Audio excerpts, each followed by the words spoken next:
ఆ రోజు కేవలం ఒక 58 రోజుల్లో 34,000 ఎకరాలు ఒక్కటంటే ఒక్కటి కూడా ఎటువంటి లిటిగేషన్ కేసు లేకుండా ఇవ్వటం జరిగింది. ఆ రోజు ముఖ్యమంత్రిగా ఉన్న నారా చంద్రబాబు నాయుడు మీద ఉన్న నమ్మకంతో.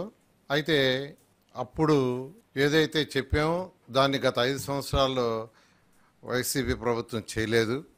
రైతులు చాలా ఇబ్బందులు పడ్డారు, మానసికంగా ఒత్తిడికి లోనయ్యారు, ఫైనాన్షియల్గా కూడా ఇబ్బంది పడ్డారు, కోర్టుకు పోయారు, కోర్టులలో సఫర్ అయ్యారు. అందులో వాళ్ళకి ఏదైతే యాన్యుటీ ఉందో యాన్యుటీని, పెన్షన్స్ ఈ రెండింటినీ మరొక 5 సంవత్సరాలకి పొడిగిచ్చేదానికి ఈరోజు అథారిటీ తీసుకున్నది.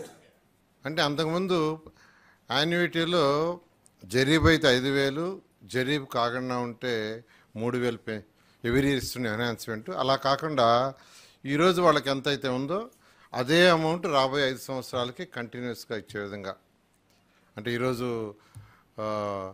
ఒక 95,000 ఉందనుకోండి, 95,000 కంటిన్యూస్గా రాబోయే 5 సంవత్సరాలు ఇచ్చే విధంగా ఈరోజు. అంటే మరొక 5 సంవత్సరాలు పెన్షన్స్ ఎక్స్టెన్షన్ చేసాము, యాన్యుటీని ఎక్స్టెన్షన్ చేసేటట్టుగా ఈరోజు అథారిటీలో డెసిషన్ తీసుకోవడం జరిగింది.